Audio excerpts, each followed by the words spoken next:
This is the boat hull speed calculator, which determines the theoretical maximum speed of a displacement hull based on its waterline length.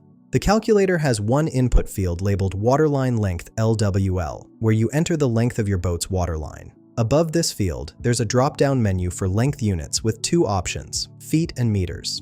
For this demonstration, I'll use feet as the unit. Let's work through an example.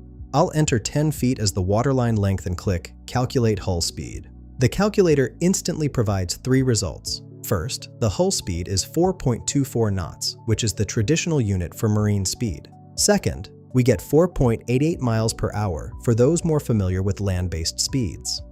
Third, the result shows 7.85 kilometers per hour for metric system users. These values represent the theoretical maximum efficient speed for a displacement hull with a 10-foot waterline. Beyond this speed, the vessel would need exponentially more power to overcome the wave resistance it creates. This calculation is essential for naval architects and boat designers optimizing hull efficiency. Find the link in the description below.